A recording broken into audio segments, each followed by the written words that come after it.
Pag-usapan natin yung tangkang pag-aresto kay Senator Bato at yung pagpalit ng liderato sa Senate na nangyari kahapon. So kahapon nakita naman natin, pinakita sa CCTV yung paghabol kay Senator Bato.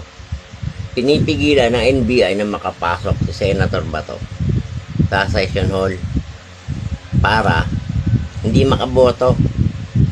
Kasi kung ang botohan kulang ng isa, yung 13. Dapat kasi 13 yan Kung 12 lang, hindi mapapalitan yung liderato ng Senado. Kaya nila pinipigilan si Bato. Ilang araw na nilang pinalalabas yan. May waran, may subpoena para matakot si Bato pumasok. Pumasok. Basagang media kay Bato tinatanong bakit daw pumasok ano sagot ni Bato? Nung wala nga naman siya, hinahanap nyo kasi pasahod siya ng taong bayan. Hindi siya nagtatrabaho. Nung pumasok, tatanungin bakit pumasok. Kaya sagot niya. Yun ang sagot niya. No? At ayon din kay SP Cayetano, may coordination kay Soto yung pagdakip. Diba walang ya? Diba? Kapwa senador, ilalaglag mo sa loob mismo ng bahay nyo. Diba? Mga hindi ko alam kung sakim siya sa pwesto. Matagal naman na siya senador. Hindi mo rin masasabing sakim siya sa pwesto.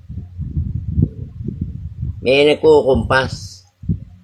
Diba? Tutang-tuta Silang dalawa ni Lacson. Tapos itong mga media, ilang senador tinanong nila bakit nagpalit, dahil daw ba sa impeachment. Ini-insist nila na dahil sa impeachment, yun pinalabas nila kaya nagpalit ng liderato. Hindi dahil sa impeachment yan. Nakikita ng minority yung ginagawa ni Lacson, yung panggigipit kay Marcoleta. Kung nagpabuli si Marcoleta kay Lacson, isa lang ang mangyayari dyan. Lahat sila ganun ang gagawin ni Lacson. O ngayon, nagpalit ng liderato, sigurado mambubuli na naman to si Soto. Nung nakaraang hindi siya nanalong si president, binubuli niya yung majority, hindi lang kumikibo dahil mga professional lumalabas yung pagiging gago nitong si Soto nung nakaraang hindi siya SP. So, hindi dahil sa impeachment yan, kaya yan nagpalit ng liderato. At nakita naman natin sa video, inahabol ng NBI si Bato. Kaya nga tinawag na Bato, nakita nyo, hindi nadapuli, hindi nadakma. Pero yung isang sergeant at arms doon sa labas, nakita na palabas sa video rin, siguro cellphone video. Isang hatak lang sa braso ng NBI na idapa niya isang sergeant at arms Lampa. Hindi nila kinaya si Bato. Dito makikita natin talaga na ang kasamaan hindi magwawagi sa kabutihan. Inalaw yan ng Diyos na makapasok, makatakas sa inyo sa NBI. Yung kapangyarihan ng Pantibag, hanggang doon lang siya sa gate, di rin siya nakapasok sa Senate. Ngayon, magsisimula ulit ang Blue Ribbon. So, may imbestigahan na kayong lahat. Itong Congress, wala. 255 na makakapal ang mukha.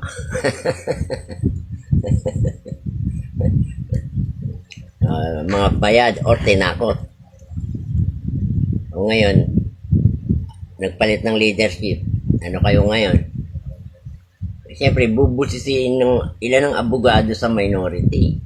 O ngayon, ang majority, ilan silang abogado ron.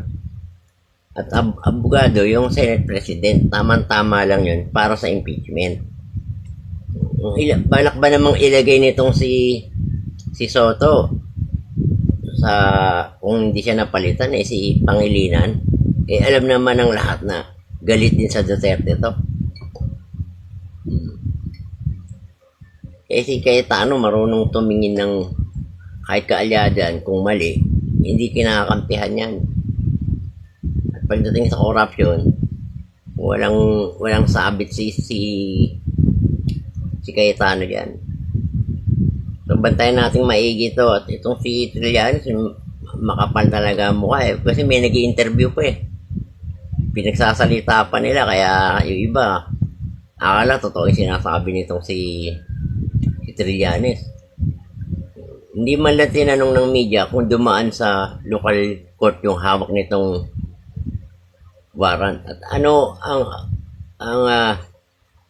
sino nagbigay ng authority sa kanya para mag-serve ng warrant ng ICC. Dapat yan Interpol, hindi siya with aid lang ng mga local natin, police, PNP or NBI.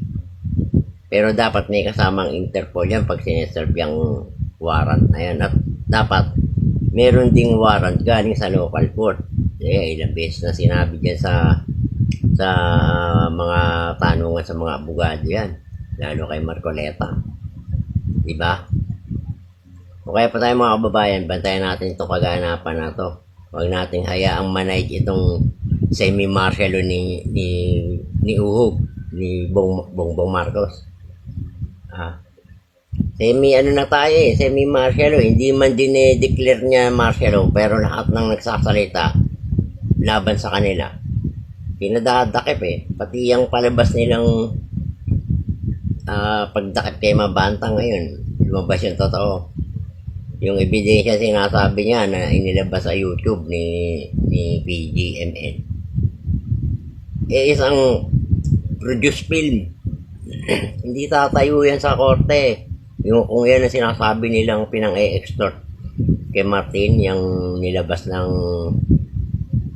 CJ Hero ba yan? Kasi edited na yan at produce film yan. Ngayon kung yan CCTV at nakitang nag-aabutan talaga ng mali-malitang pera kaharap si Martin, pwede nilang gamitin yan pang extort or pang ebidensya sa korte. Bantayan po natin ito mga kababayan. Bago po magtapos, pakipalo po ang aking Facebook, YouTube at TikTok. At lagi tayong magbabantay dito, lagi tayong mag-upload o magre-react sa mga kaganapan dyan sa Senado at dito sa ating bansa. Maraming salamat po.